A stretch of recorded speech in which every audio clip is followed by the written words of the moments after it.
Hi, so I thought I'd make this video about talking about flying changes because I've had so many questions about how to teach flying changes and been asked to make videos on how I teach my horses to do flying changes. But to be honest, every single horse is so different in the way that they're taught the flying changes. And some horses will get it straight away, others it can take a year and a half. I've trained many horses and it has ranged from that depending on the horse, because every horse is different and not one way of teaching them the flying change necessarily works for another one. So you have to be really open-minded in your training and think about what your horse actually needs. You know, does it get tense? Is it really confident in its counter-canter, so therefore doesn't understand? Does it get really excited, gallop across the arena and fly buck into a change? All these things you have to think about when you're teaching them the flying changes. So I just wanted to talk through maybe some of the techniques that I would use and what I do to teach my horses the flying changes. So in the wild and out in the field and when they're playing around in the arena, some of them will throw in the change. My International Grand Prix horse, Squeaks, Rubens Knight, goes around disunited in the field, and I never thought that he'd be able to change, but he actually got it first time, whereas another horse that I was training, it took him a good year to get his second change. So I had to keep changing the training technique to teach him how to improve that flying change.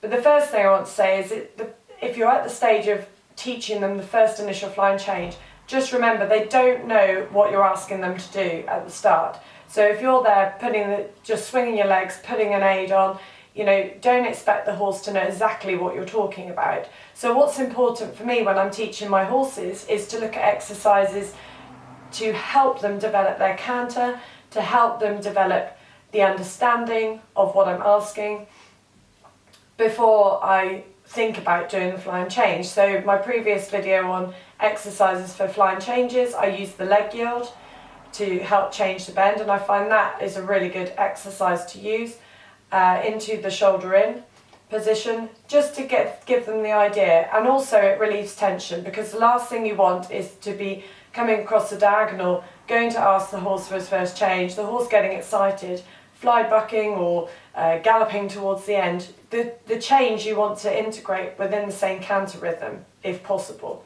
and it does take time, so be really patient. And that is, I can't emphasize that enough, be really patient when training your horse in anything you do, especially the flying changes is what we're talking about today. So I've had many questions about whether to use a pole or not, and I think that's the first one I want to talk about. The pole is a really good method if your horse does not understand flying change. It can teach them at the very beginning that when you come across the diagonal, so I have a pole set up at the end of my diagonal, and I come in a nice relaxed canter, and then as I go over the pole I switch my legs over and ask for the change.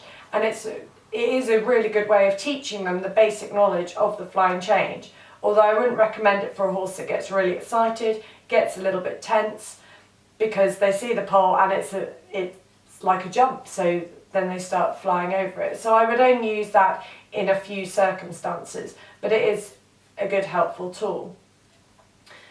Other exercises I use are cantering on for example, the right lead, coming back to walk, and then taking up the left lead. So I'm switching my leg over, so it's now in counter-canter, and then bringing them back to walk, and then back into the true counter again. There will be a video on this coming up later on. And another one is counting strides, so counting 7 canter strides, coming back to walk, counting another 6 strides, coming back to walk, 5 strides, 4 strides, and so on, coming back to walk each time. So those are just a few exercises that I would use, and there will be videos to show you how to do those. But that's not actually asking for the change. So like I said at the beginning of this video, some horses, they will just do it. As soon as you swing your leg, they will do a flying change. And others, it'll take a little bit longer to understand. Now, I tend to teach my horses just as they're getting to grips with the counter-canter, so not as they're fully established in the counter-canter, but so they still might offer a change. Just if you ask them when they're further on in their training for the counter-canter, then they tend to think, well, I'm so balanced in this movement, why should I change? So me personally, that's what I do. But you have to be really open-minded in the way that you train your horses. Not think one exercise fits all, because it doesn't. Myself, I'm very open-minded in the way I train my horse, and I feel like I know what their needs are for each individual horse, and it's important that you know that before you start embarking on 101 exercises, because if an exercise isn't working, it may not suit your horse. But another important thing to make sure of is that if you're doing the correct thing, because you at the end of the day are teaching your horse to do that movement, so you have to look at yourself sometimes and think, am I asking in the correct way? Am I throwing my weight to that side? Am I moving in my seat? Are my legs in the correct position? So I think when you're first teaching them, you've got to make sure that you're not throwing them off balance to do the change, because that can spark tension and anticipation. And you've got to stay in the centre of your seat and be confident about what you're doing. And when I first teach my horse flying change, I tend to come to the end of the diagonal and give them a little kick. I don't actually switch my leg, because I just want them to jump and react off my leg. And if they change in front, give them so much praise. I actually do a lap of honour with them. So I just cant around for a bit of fun, and then bring them back and ask again and see if they get it. So at the start, you've got to be really, really patient. You know, if they change it, if they get the idea, for example, if they change in front, or if they change behind before they change in front, they do something, what you've asked them to do, then reward them for it. So they start understanding, oh, when I jumped onto that other lead, I got praise. It may not be a clean change, they may be disunited for half the arena, but just make sure they know that they've done a good job, and that is really, really important, because it's all about the understanding. And then when they start getting confidence, so they start actually going, when I'm asking them, I then start switching my legs. So again, it really does depend on the horse and the exercises. Some of them will really work out that is left canter lead aid and that is right canter lead aid, and others won't work it out. But again, just take your time with it and you will get there. So I think my key points in this video is, rather than thinking too much about the change, thinking about exercises to develop the canter and to develop towards the change.